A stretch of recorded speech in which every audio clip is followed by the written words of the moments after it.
Hello and welcome everyone. आप सभी का एक बार फिर से my smart Guruji YouTube channel में स्वागत है।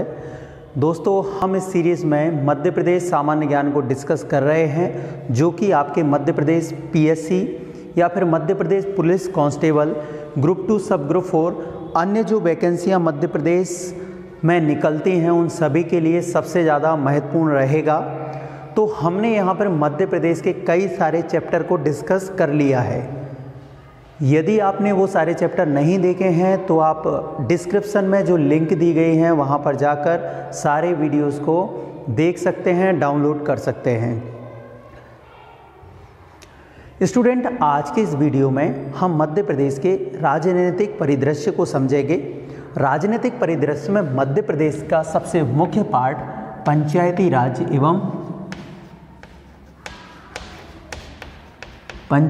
राज एवं नगरीय प्रशासन को समझेंगे। ठीक है, नगरीय प्रशासन। तो हम दो पॉइंट या दो पार्ट में इसको पढ़ेंगे। पहले में हम पंचायती राज, दूसरे में हम नगरीय प्रशासन। यदि आप first time my smart YouTube channel पर हैं तो आप चैनल को सब्सक्राइब कर लीजिए। साथ ही साथ यदि आप मध्य प्रदेश के एग्ज़ाम की तैयारी कर रहे हैं और उसके लिए टेस्ट सीरीज़ की रिक्वायरमेंट है तो परीक्षा ऐप के माध्यम से आप टेस्ट सीरीज़ परचेज कर सकते हैं। उसमें यदि आप my smart 40 coupon code use करते हो तो आपको हर टेस्ट सीरीज़ या वीडियो कोर्स पर 40% का डिस्काउंट मिलेगा। तो आप डिस्क्रिप्शन में जो लिंक है वहाँ से परीक्षा ऐप डाउनलोड कर सकते हो और टेस्ट सीरीज़ परचेज कर सकते हो। आइए हम चलते हैं और स्टार्ट करते हैं मध्य प्रदेश में पंचायती राज व्यवस्था या नगरीय प्रशासन।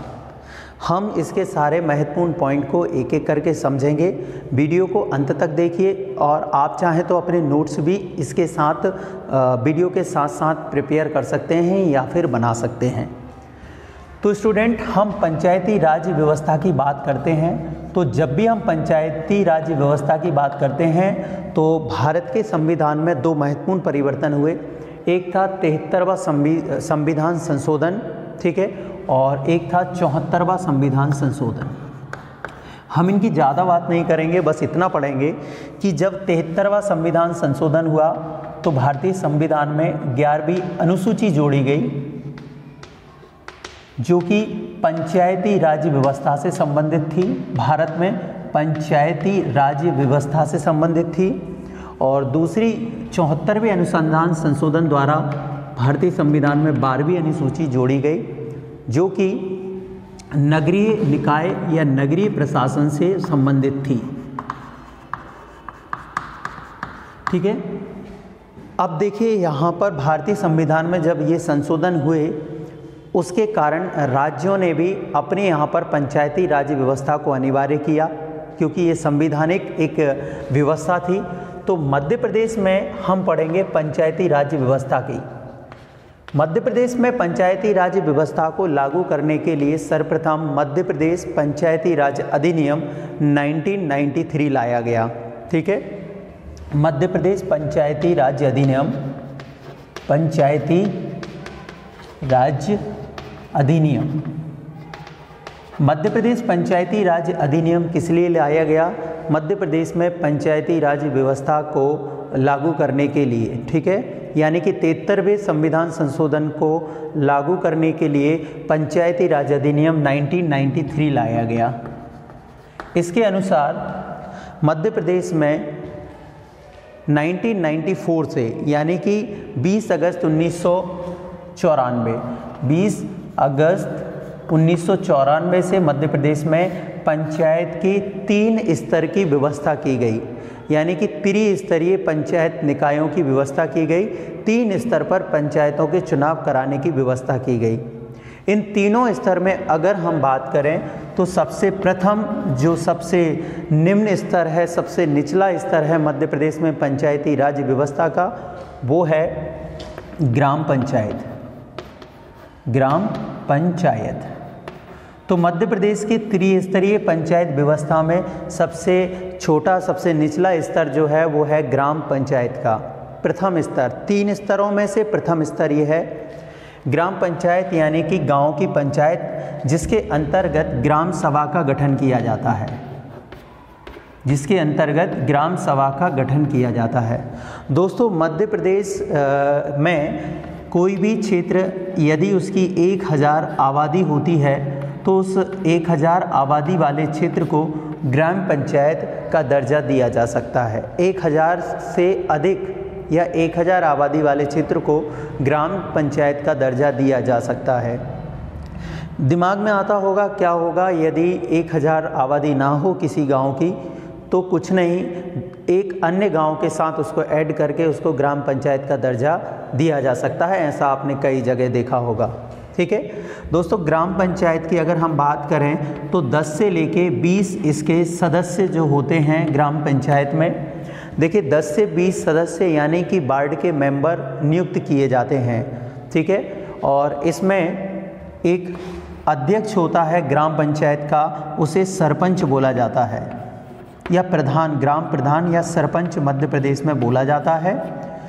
दोस्तों सदस्य की अगर हम बात करें, सदस्यों और जो सरपंच है उसका चुनाव प्रत्यक्ष मत प्रणाली के आधार पर होता है। प्रत्यक्ष मतलब जिसको सीधा वोट डाल के चुना जाता है। ठीक है दोस्तों, इसके अलावा यदि हम बात करें, इस यहाँ का जो सरकारी मुखिया होता है, सरकारी प्रमुख होता है, सरकारी अधिकारी होता है ग्राम पंचायत का, तो ग्राम पंचायत के सबसे बड़ा सरकारी अधिकारी गांव का सचिव होता है, ग्राम सचिव होता है। ये कुछ ग्राम पंचायत के महत्वपूर्ण बिंदु हैं। एक और सबसे महत्वपूर्ण बिंदु है कि ग्राम पंचायत में मध्य प्रदेश में कितनी ग्राम पंचायत हैं, तो मध्य प्रदेश में 23,006 ग्राम पंचायत हैं वर्तमान में। अभी कुछ कम बढ़ सकती हैं, ठीक है, क्योंकि ये आंकड़े अलग अलग तरीके से लिए जाते हैं। यानी कि मैं 2011 की जनगणना की बात करूं तो 23,006 ग्राम पंचायतों का मध्य प्रदेश में गठन हुआ था। ठीक है, तो ये मध्य प्रदेश का सबसे प्राथमिक स्तर है ग्राम पंचायत का। अगले हम मध्य प्रदेश में पंचायत राज्य की स्तरों की बात करें तो दूसरा जो स्तर आता है वो है जनपद पंचायत। मध्य स्तर मध्य प्रदेश में पंचायती राज व्यवस्था का वो है कौन सा? जनपद पंचायत। जनपद पंचायत। दोस्तों यहाँ पे आप लोगों के मन में कुछ डाउट जा सकता है कि ग्राम पंचायत गांव में है तो जनपद पंचायत शहर में होगी। ऐसा नहीं है। शहरों के लिए अलग से शहरी या निकाय जो चुनाव है उनकी व्यवस्था की गई है। जनपद पंचायत यानी कि कुछ गांव के क्षेत्रों को मिलाकर एक जनपद बनाया जाता है। यानी कि जनपद के जो सदस्य होते हैं आसपास के गांव जिनको वार्ड बना दिया जाता है उन वार्डों से नियुक्त होते हैं। तो 5000 जनपद पंचायत तब गठन किया जा सकता है जब 5000 आबादी का क्षेत्र हो। यानी कि 5000 से अधिक आबादी वाले क्षेत्र को मिलाकर एक जनपद पंचायत का गठन किया जा सकता है। जनपद पंचायत में अगर हम बात करें तो इसमें जो सदस्य संख्या होती है, वार्ड मेंबरों की संख्या होती है कम से कम 10, अधिक से अधिक 35 वार्ड के सदस्य नियुक्त किए जाते हैं। ठीक है, जनपद पंचायत का इस सदस्यों के अलावा अध्यक्ष और उपाध्यक्ष का चुनाव होता है। दोस्तों सदस्य जो हैं वो प्रत्यक्ष मत प्रणाली के आधार पर चुने जाते हैं। सदस्य जो हैं वो प्रत्यक्ष मत प्रणाली के आधार पर चुने जाते हैं, जबकि अध्यक्ष और उपाध्यक्ष का चुनाव सदस्यों द्वारा होता है। यानी कि ये अप्रत्यक्ष रूप से चुने जाते हैं जनपद पंचायत का जो अध्यक्ष है, जो उपाध्यक्ष है वो। ठीक है, इसके अलावा यदि हम मध्य प्रदेश में बात करें कि जनपद पंचायत, आपने देखा होगा कई सारे ग्राम के जो सरपंच होते हैं वो जो रिपोर्ट करते हैं वो जनपद में रिपोर्ट करते हैं, जिसे ब्लॉक बोला जाता है, ब्लॉक ऑफिस बोला जाता है। तो इसका जो सबसे बड़ा सरकारी प्रमुख होता है, सरकारी अधिकारी होता है, वो कौन होता है? BDO होता है, जिसको ब्लॉक डेवलपमेंट ऑफिसर बोलते हैं। हिंदी में खंड विकास अधिकारी कहा जाता है।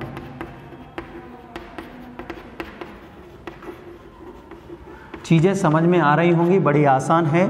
इसके अलावा मध्य प्रदेश में यदि पूछा जाए कि कितनी जनपद पंचायत हैं, तो पूरे मध्य प्रदेश में जो जनपद पंचायत हैं उनकी संख्या है 313, यानी कि वर्तमान में मध्य प्रदेश में 313 जनपद पंचायत हैं। ठीक है, समझ में आ गया होगा। नेक्स्ट, यदि हम मध्य प्रदेश में पंचायती राज व्यवस्था के सबसे उच्च स्तर की बात करते हैं, तीसरा सबसे बड़ा जो स्तर है पंचायती राज व्यवस्था का वो है जिला पंचायत। तो आप समझेंगे कि जिला पंचायत मध्य प्रदेश में पंचायती राज व्यवस्था का सबसे उच्चतम स्तर होता है। सबसे उच्च स्तर की बात अगर हम बात करें पंचायती राज व्यवस्था का, तो जिला पंचायत है कम से कम 50,000 आबादी के क्षेत्र या इससे अधिक जो होता है वो जिला पंचायत का दर्जा दिया जा सकता है। और इसमें जो सदस्य होते हैं अलग अलग क्षेत्र से, अलग अलग वार्डों से, उन सदस्यों की संख्या कम से कम 10 हो सकती है और अधिक से अधिक 35 जिला पंचायत के सदस्य नियुक्त होते हैं, जो कि प्रत्यक्ष मत प्रणाली के आधार पर नियुक्त किए जाते हैं। बात समझ में आ गई होगी।